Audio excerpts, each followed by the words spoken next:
eh ben, la vidéo s'est coupée et puis me fait à nouveau pour le commencer à nouveau.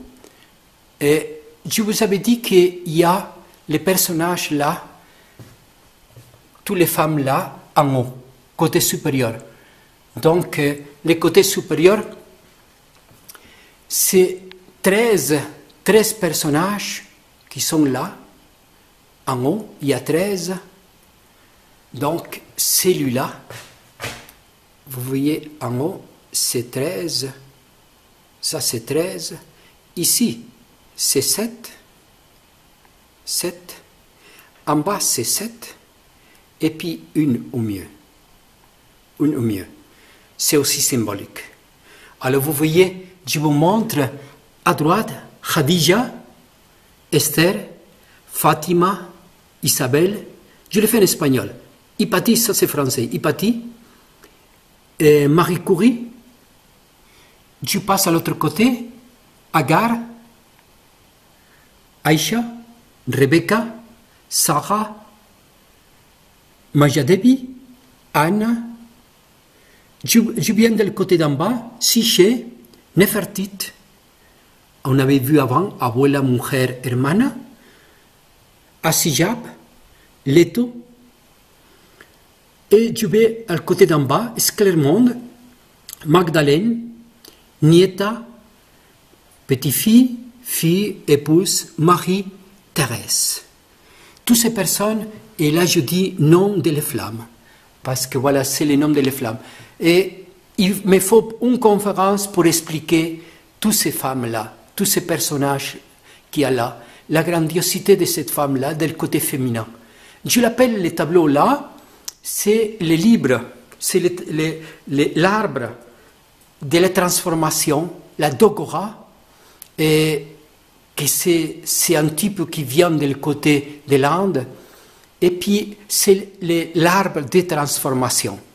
C'est là qu'on se fait les transformations. C'est les femmes normales qui ont devenu quelqu'un d'important, mais aussi les hommes, et avec le côté féminin. Vous voyez, il y a le côté soleil, que c'est à côté gauche, il y a le côté que c'est le côté nuit. Si vous regardez, il y a, voilà, je vais faire un petit peu de loin, voilà, un petit peu plus de loin, il y a un côté, on trouve des cercles. Je vais m'approcher pour voir si on les voit. Donc, premier cercle, c'est celui-là, de là à là. Deuxième cercle, de là à là. Troisième cercle, de là à là. Quatrième. Cinquième, je vais le faire avec les doigts peut-être. Cinquième. Sixième. Septième. Et là, c'est une représentation de l'Atlantide. Parce qu'il y en a des gens qui s'imaginent comme il était l'Atlantide. C'était des cercles, c'est une ville en cercle dans laquelle il y avait de l'eau. Un cercle de l'eau, de la terre, de l'eau, de la terre, de l'eau, de la terre, de la terre, de l'eau et de la terre dans le centre. C'est l'Atlantide. Et il y a Platon qui dit, c'est le côté divin qui a aussi, que je représente en représentant Marie, Marie-Magdalène, et puis Nefertiti, et aussi des autres, c'est le côté un petit peu divin. Et Platon il dit que dans cette ville, comme lui, à nouveau je dis ce qu'il dit, pas ce que je crois, il dit dans cette ville-là, qui habitaient les gens, les habitants de l'Atlantide, c'était des vents. Tous étaient des vents. Mais ils se sont mélangés. Ils sont devenus humains, mortels. Ils sont devenus petit à petit, oublié sa générosité et ses vertus. Ils sont devenus mortels. Et voilà qui a été détruit après. Mais il y avait une origine divine de tous ces habitants, d'après Platon, qu'il dit ça. Voilà que l'Atlantide, il est là, avec ces grands cercles, tous les grands cercles que je fais ici, tous ces grands cercles ici, mais il y a aussi des autres cercles. il y a un cercle que c'est celui-là, qui vient en haut, et il y a encore un autre cercle là. Si vous le regardez de loin, il y a deux cercles qui se mettent ensemble, il fait un Vesica Piscis au mieux. Là, au mieux, il fait un Vesica Piscis. Si vous regardez aussi, en haut, qu'est-ce qui arrive en haut? En haut, il y a un soleil. Il y a un soleil qui est éclipsé pour la lune. Côté féminin, donc il est éclipsé pour la lune. Et tout en haut, si vous regardez, il y a comme une porte par laquelle il passe le soleil, les rayons de soleil. Il passe direct, tout au mieux, derrière la colonne. Et puis, quel est là, au derrière la colonne? Le soleil là. Voilà. Il est là derrière la colonne. Et puis, qu'elle descend. Il descend. Et bien, si vous regardez bien, il y a des reliefs. Ici, il y a des reliefs. Vous voyez des reliefs? Eh bien, tous ces reliefs-là, avec celui-là, après celui-là, tous ces reliefs que vous voyez, c'est la représentation avec, sur l'extérieur, que vous voyez à l'extérieur, il y a des reliefs. Tout autour des tableaux, on voit des reliefs. Voilà, comme celui-là, et tout autour des tableaux, de ces grands cercles. Alors, vous verrez que c'est Stonehenge. Voilà, c'est Stonehenge, c'est le côté soleil. C'est une espèce d'hommage à la création, hommage au soleil. Et quand je dis au soleil aussi, parce que c'est le côté gauche, et qui était aussi dans le soleil, et ben voilà qu'il y a aussi Apollon. Apollon que je ne l'ai pas dessiné, qui part dans son traîneau de signes, c'est la lumière. C'est la lumière qui représente un petit peu ce qu'il y avait fait aussi Akhenaton. Akhenaton, c'est Amenemphis IV. Akhenaton, ça veut dire joie du soleil. C'est lui qui dit, voilà, toutes les divinités loin, il n'y a qu'un seul Dieu. Akhenaton. Et là, il dit bien comme un lion. C'est le côté soleil, c'est le côté jeune, côté soufre, qu'il a 16. 16, que c'est les atomes dans le soufre. 16 colonnes qu'il y a dans le côté opposé. 16 colonnes en total. 10 colonnes qu'il y a ce côté-là, de le côté-là. 10 commandements, etc. Et dans le soleil, dans le côté du soleil, qui c'est qu'il est? Eh bien, qu'on ne le voit pas parce qu'il n'est pas dessiné, mais on la devine, c'est Jésus. Ici, c'est Marie. C'est Marie, qu'il est à côté de la colonne. Voilà, vous voyez les fossiles que je vous avais dit avant? Voilà, on les voit maintenant de proche, les fossiles. Mais elle tire d'une corde. Il est assis là, mais on dirait qu'il ne fait pas d'effort. Il tire d'une corde. Et de l'autre côté, qui c'est? Eh bien, c'est Marie Magdalène. C'est aussi l'étau, je vous conterai. Ah ben, elle tire de la corde aussi. Il y a la corde là, parce qu'en tirant un et l'autre, il bouge la corde et bouge la colonne. Et ça s'appelle, dans le côté indien, parce qu'il pensait que c'était comme l'univers, la Terre, la planète, c'était comme une sphère dans laquelle il était tout en mouvement. Et c'est une colonne, quand on tire d'une colonne à une autre, il disait barater. Ça veut dire tourner, faire berbiki, faire un petit peu comme un tourmix, mais un petit, pour que tout y bouge, pour que soit tout en mouvement dans sa mer du lait, dans la mer du lait. Et c'est là qu'ils font les deux femmes. C'est les deux femmes qui font ça pour que tout y continue la vie. Ils le font normalement sur une tortue, parce que la tortue c'était le symbole du cosmos. Et voilà que je l'ai fait sur une coquillage de Saint-Jacques. Coquillage de Saint-Jacques qui représente la pérégrination. Coquillage de Saint-Jacques, que c'est aussi le féminin. Appelez-nous de Botticelli. Botticelli avec Ève sur les coquillages, mais c'est très ancien, encore plus ancien que lui. Il y a les pentagones. Les pentagones, symbole aussi féminin, les pentagones. Et c'est aller au-delà, dans les pèlerinages. Voilà qu'il y a ici un bâton. Le bâton de Moïse représente le bâton de Moïse, parce qu'ici il y a le feu dans lequel Yahvé parlait, sans se consommer, ce feu-là. il écoutait Moïse, les messages de Yahvé, et puis voilà ces bâtons-là, qu'il peut se convertir dans une espèce de dragon serpent, qui se convertit. Il est dans le Coran, il est aussi dans la Bible. Comment il mange les autres bâtons. Il y a toute une histoire là aussi. Et quand on parle aussi du soleil, eh ben voilà, il y a aussi les deux fans. Les deux fans, Delphis, ça veut dire, il est côté doré, comme le soleil. Delphis, ça veut dire matrice. C'est la matrice, c'est la maternité. Il est dans l'eau, c'est la maternité. Voilà qu'il est Marie. Marie, qu'il est dans un arbre à côté, que c'est une grenade. Voilà les grenades là.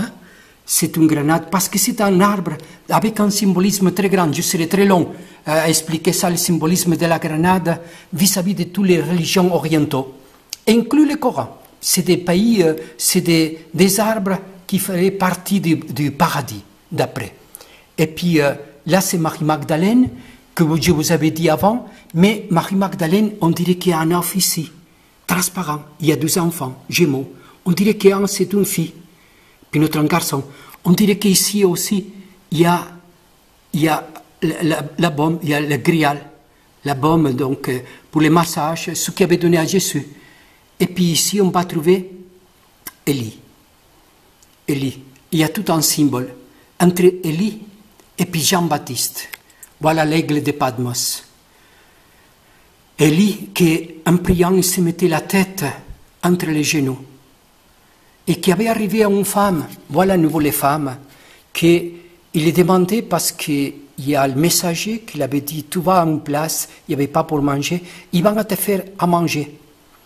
Une femme, tu trouveras une femme et tu lui demandes qu'elle te fasse à manger. Il lui demande une femme qu'il trouve à l'entrée du village, il dit oui, mais j'ai seulement que 2 petites dépôts, un c'est de l'huile et puis une autre de la farine. Mais c'est tellement peu que j'attends de le faire, et puis après, je n'ai rien d'autre, c'est pour mon fils et puis moi, parce qu'il est veuve, et puis après on attendra être mort, parce qu'il y avait une grande sécheresse, il y avait une grande misère, ce moment-là, dans Israël. Lui, c'était le seul prophète qui restait, parce que tous étaient dans l'idolâtrie. Et puis, lui, il vivait très, très pauvrement, il était habillé avec un pot de chameau. Il y avait une ceinture, il avait un manteau, lui. C'était quelqu'un de très spécial. Et bien il a dit, voilà, fais-moi ça. Et puis, voilà, il a fait la femme, même qu'il n'y avait rien d'autre, il a fait. Il a écouté, il a fait. Et puis, jamais, pendant des mois et des mois, jamais il a manqué de la farine et de l'huile dans ces 2 dépôts. C'était une chose magique, c'était quelque chose de magique. Aussi, son manteau, c'est quelque chose de magique. À un moment donné, il frappe avec son manteau les lacs de Myriade, et puis s'ouvre en 2 comme Moïse. Parce que ça, c'est aussi les bâtons de Moïse, en même temps que c'est le bâton de Saint Jacques. Et puis, avec les manteaux, il s'ouvre en 2, et puis lui, il peut marcher. Il y a toute une histoire très jolie. Et puis, pourquoi Saint Jean? Pourquoi l'aigle de Patmos? Pourquoi avec la même couleur? Pourquoi avec Marie-Magdalène? Il y a les disciples qui les demandent à Jésus. Et là, c'est une histoire qui nous met en question ce qu'on ne croit pas à la réincarnation. Il nous met en question. Il y a les disciples qui sûrement étaient aussi élèves à un moment donné de Jean-Baptiste, de la même façon que Jésus était élève de Jean-Baptiste. Parce que c'est lui qui l'a baptisé, donc qui a fini son noviciat, Jésus. Et puis, les disciples les demandent, Maître, quand c'est qui viendra Élie? Parce qu'Élie, c'était le sauveur du peuple d'Israël. Pour eux, ils croyaient ça. Celui-là qui est parti dans un char de feu, vous vous rappelez? Voilà. Et puis, il dit, quand c'est qui viendra? Et ça, c'est 2 morceaux dans l'Évangile, autant de Matthieu que Marc, dans 2 places, qui disent cet événement. Il dit, mais quand c'est qui viendra Élie? Et Jésus lui dit, en réalité, je vous dis, qu'Élie, il est déjà ici. Il a été déjà ici. C'est Jean-Baptiste. Son esprit, il était avec lui. Donc, il nous dit que l'esprit Donc la réincarnation, on pourrait dire. L'esprit de Jean-Baptiste, pas le corps, mais l'esprit d'Élie, il était dans Jean-Baptiste. Les deux, ils sont habillés de la même façon. Les deux, on le dit autant dans l'Évangile qu'à l'autre place, dans la Bible, habillés de la même façon. Et les deux, ils sont une vie semblable, très pauvre. Et c'est vrai que le côté magique, magicien d'Élie, il est moins chez Jean-Baptiste. On croit parce qu'on n'a pas trop de choses qui nous a racontées. Mais voilà, on y a enfin Jean-Baptiste, l'aigle de Patmos, Élie, et puis Marie-Magdalène. Marie-Magdalène, voilà qu'il est là, à côté de l'enfant Jésus, avec Marie. Et puis, il est sur un palmier. Eh bien, dans le Coran, il dit que Jésus était né sur un palmier. Et maintenant, je viens à une autre histoire. L'histoire dans la mythologie. Beaucoup d'années avant de l'Évangile. Beaucoup d'années avant le Coran. Il y a un tel Leto. Ce Leto-là, c'est une espèce de titane, très grande femme, laquelle, c'est ça que dit la mythologie, hein? Ce n'est pas ce que je crois, mais c'est ce que dit la mythologie. Il était Zeus, donc Zeus était celui-là qui était le chef de la divinité, et puis il était amoureux de cette femme-là, qui était une grande titane, et puis il a été avec elle, il attendait des enfants. Ah ben, sa femme, après qu'est venue Héra, il était jaloux de ça qu'il pouvait avoir.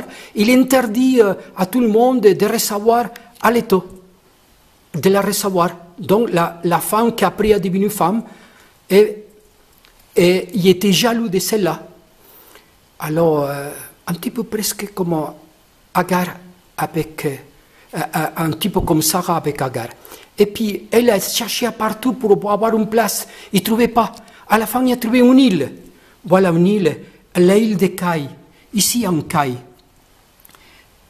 Caï, parce que c'était l'île d'Ortie. Et c'était aussi une histoire avec la sorte de Leto, qui a pu s'échapper à Zeus.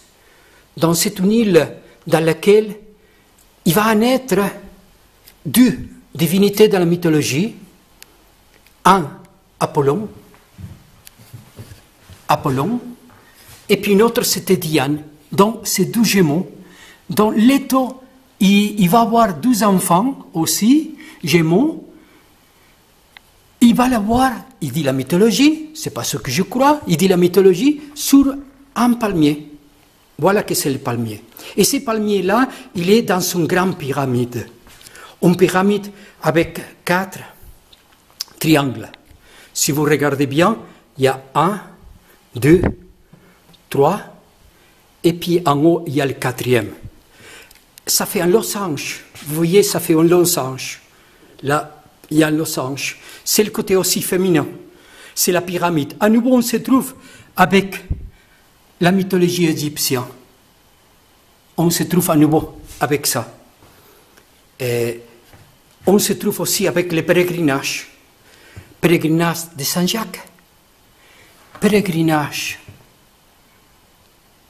peut-être de la Kaaba. Parce qu'il a la forme de la Kaaba, la géométrie, il y a la forme de la Kaaba. La Kaaba originale, que c'était un carré, avec un cercle en bas, côté d'en bas. Donc ça fait un petit peu comme les plans d'une église romanique. Oui, c'était comme ça la Kaaba. Celui-là qui a fait Abraham avec son fils. C'était comme ça, la Kaaba. Donc, il y a un pèlerinage là. Il y a aussi des autres pèlerinages. Parce qu'ici, pardon, il y a encore le pèlerinage. Il y a des personnes qui partent avec des enfants qui partent, qui vont. Il y a aussi autre pèlerinage. Voilà qui on dirait que c'est quelqu'un d'une position un petit peu indien. Je ne sais pas si c'est un Bouddha, je ne sais pas. Mais il y a un enfant dans les bras. C'est drôle qu'il y ait un enfant. J'aime bien avoir un enfant dans les bras de quelqu'un qui est en position de Bouddha. Je n'ai pas vu tellement les enfants dans ça. Et je l'ai mis. Et puis voilà, aussi, à nouveau la licorne. qui fait aussi un pèlerinage, qui va d'un côté à un autre en essayant de purifier. C'est un petit peu le symbole dans le Moyen-Âge de Jésus, la pureté. Et puis à nouveau, on se trouve avec un losange. Vous voyez, il y a un losange. Le côté supérieur, c'est l'arbre. Le côté inférieur, c'est les racines. Donc, il ne servira à rien avoir des arbres s'ils ne sont pas des racines. Ils sont nécessaires. Et de l'autre côté, dans la symétrie, on se trouve les mêmes. Là, c'est des hommes qui sont en train de faire la prière. Voilà, des hommes un petit peu orientaux. Vous voyez, il y a des barbes. Ils sont couverts. Mais ces hommes-là, ils sont des femmes, là, en bas, qui prient. Ces hommes, ils ne seraient rien sans ces femmes. Voilà les racines de l'homme. Il est dans la femme. Et comme ça, je pourrais encore vous dire encore des choses. Et je me laisse beaucoup de choses dans le coin. Mais ici, je veux encore vous montrer. Ça, c'est comme des femmes, comme des ailes. Eh bien, c'est les sirènes. Dans la mythologie, c'est les sirènes. Mais c'est aussi les âmes dans l'époque égyptienne. Parce que dans l'époque égyptienne, on croyait dans l'autre vie. On croyait qu'on va être puni ou pas puni, mais on va être jugé. Donc l'ambition du jugement final, et puis pour notre œuvre bonne ou mauvaise, il était déjà avant Abraham. Il existait déjà Abraham. Donc voilà les sirènes qui sont la forme que les Égyptiens y donnaient aux âmes. C'était des oiseaux avec des têtes de personnes. Avec des têtes de personnes. Et les sirènes, quand on fait la première sirène de la Grèce, on ne les met pas comme des poissons. C'était avec des ailes. C'est plus tard qu'il a devenu, dans la Renaissance, les sirènes qui sont que poissons. Ils ne peuvent pas voler. Mais dans la Grèce, les sirènes, ils volaient. Et là, ça va être... Il n'est pas fini encore parce que le tableau là, il manque quelques petits détails. C'est Psyché. Toute une histoire avec Eros. Comme une femme presque normale, il devient divin. Psyché, il devient presque divin. Et comme tous les autres, comme Marie, comme Magdalène, comme Thérèse d'Avila, comme autant des autres, comme Néfertite. Et là, c'est aussi une histoire qu'il y a aussi avec Psyché et puis un aigle, parce que l'aigle, c'est Zeus. Il y a toute une histoire là qui a passé avec lui, avec une caverne là, qu'il y avait aussi.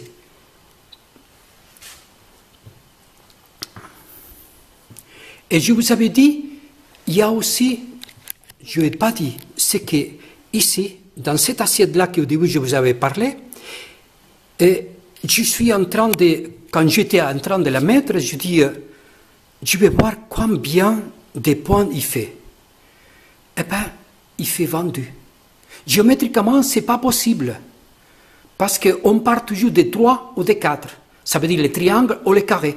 Parce que vous voyez, ici, vous avez aussi une étoile de 8 points. Regardez. Là, il descend, là, droit. Donc, si vous regardez, il y a une étoile de 8 points. En plus. Donc, c'est la forme géométrique, c'est divisible normalement dans une étoile, dans une forme géométrique ronde, c'est divisible par 3 ou 4. Et là, je regarde, et puis dans cette assiette-là, il y a 22. C'est géométriquement, c'est presque impossible. Eh bien, c'est 22 lettres que jouaient, 22 lettres de l'alphabet.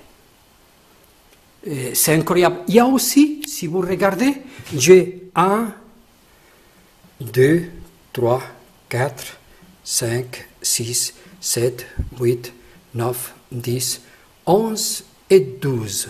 12 morceaux de la colonne, c'est les 12 vertèbres du corps humain. Pourquoi? Parce qu'en plus, Si vous regardez, je regarde ici, et vous aurez vu ici, il y a l'arbre de Séphiro. 1, 2, et je vais le passer là pour que vous voyez. Il doit avoir 10 pointes. 10 points, que c'est l'arbre de Séphiro. C'est dans la Kabbalah, qui au début était chrétienne, que c'est un petit peu la numérologie, rien d'autre, mais dans laquelle il y a beaucoup de savoir là-dedans. C'est ce qu'il dit, c'est pas ce que je crois, c'est ce qu'il dit Kabbalah. Donc on se trouve tout en haut, avec les A, 2, c'est le point là, 3,